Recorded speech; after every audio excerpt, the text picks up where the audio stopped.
ಕಡೆಯದಾಗಿ ಪೊಲೀಸರಿಗೆ ಮತ್ತೆ ರಾಜ್ಯ ಸರ್ಕಾರಕ್ಕೆ ತಾವು ಏನು ಮನವಿ ಮಾಡ್ತೀರಾ ಸರ್?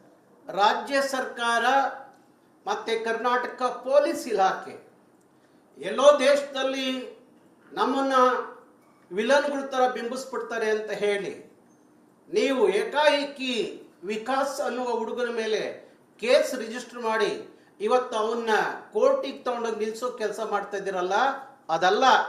ಯಾವತ್ತು ಕನ್ನಡಿಗರು ಈ ಥರದ ಏಕಾಏಕಿ ಹೋಗೋರಲ್ಲ.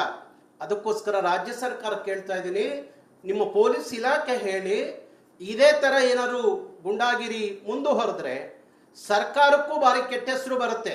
ಕನ್ನಡಿಗರು ಬೀದಿಗೆ ಇಳಿದ್ರೆ ಸರ್ಕಾರಕ್ಕೆ ಭಾರಿ ಕೆಟ್ಟ ಹೆಸರು ಬರುತ್ತೆ. ಪೊಲೀಸ್ ಇಲಾಖೆ, ಕರ್ನಾಟಕ ಪೊಲೀಸ್ ಅಂದ್ರೆ ಇಡೀ ದೇಶದಲ್ಲಿ ಒಳ್ಳೆ ಹೆಸರಿದೆ.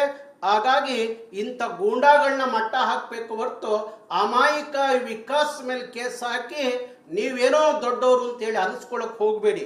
ಆದರೆ ಇಡೀ ಕನ್ನಡಿಗರು ಅದನ್ನು ಕ್ಷಮಿಸಲ್ಲ. ಹಾಗಾಗಿ ಕನ್ನಡಿಗರು ವಿಕಾಸ್ ಜೊತೆಯಲ್ಲಿ ನಾವೆಲ್ಲ ಇದ್ದೀವಿ. ವಿಕಾಸ್ ಯಾರಿಗೂ ಎದುರೋದು ಬೇಕಾಗಿಲ್ಲ. ವಿಕಾಸ್ ಅಷ್ಟೇ ಅಲ್ಲ, ಯಾರೇ ಒಬ್ಬ ಸಾಮಾನ್ಯ ಕನ್ನಡಿಗ ಕರ್ನಾಟಕ ನೆಲದಲ್ಲಿ ಇಂಥ ಗೂಂಡಾಗಳಿಗೆಲ್ಲ ಎದುರಬೇಡಿ. ಇಂಥದ್ದು ಏನಾದರೂ ಬಂದಾಗ ಮುಲಾಜಿಲ್ದಾಗೆ ರಸ್ತೆಯಲ್ಲಿ ನಿಂತ್ಕೊಳ್ಳೋದು ಆಗಬೇಕು.